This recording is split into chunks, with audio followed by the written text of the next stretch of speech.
High everyone, আমি Sampita. You are watching simply Sampita. শ্রাবণ মাসের শেষের সোমবার আমি কি খাওয়া দাওয়া করেছি সেটাই তোমাদের সাথে শেয়ার করি।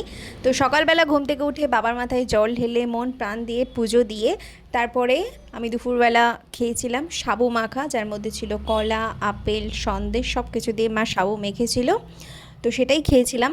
আর দিদি আর দাদা নিয়েও এসেছিল, যেহেতু দিদি আমাদের বাড়িতেই শ্রাবণ মাসে বাবার মাথায় জল দেবে, তাই জন্য। আর তোমরা তো জানোই আমরা প্রথম সোমবারটা করতে পারিনি, আমরা প্রথম সোমবার আর শেষ সোমবারটা করি। প্রথমটা করিনি কারণ আমার দিদির বিয়ে ছিল, তো সেই কারণে। আর শেষের সোমবারটা আমরা সবাই মিলে জল ঢেলেছি। তো আর রাত্রেবেলা খেয়েছিলাম গরম গরম লুচি, তার সাথে হচ্ছে আলু দিয়ে, কুমড়ো দিয়ে, বাদাম দিয়ে একটা মিষ্টি মিষ্টি করে তরকারি করেছিল আমার মা, ভীষণ ভালো হয়েছিল খেতে। তো এই খাওয়া দাওয়া করেছি। তোমাদের শ্রাবণ মাসের সোমবার, প্রতিটা সোমবার কেমন কাটলো আমাকে অবশ্যই কমেন্ট সেকশনে জানিও। তোমরা প্রতিটা বিয়ের ভিডিও পাবে, তোমরা চ্যানেলটা সাবস্ক্রাইব করে রাখো। দেখা হবে নেক্সট ভিডিওতে, আমাকে একটু সাপোর্ট করো। তো চলো, টাটা, ভালো থেকো।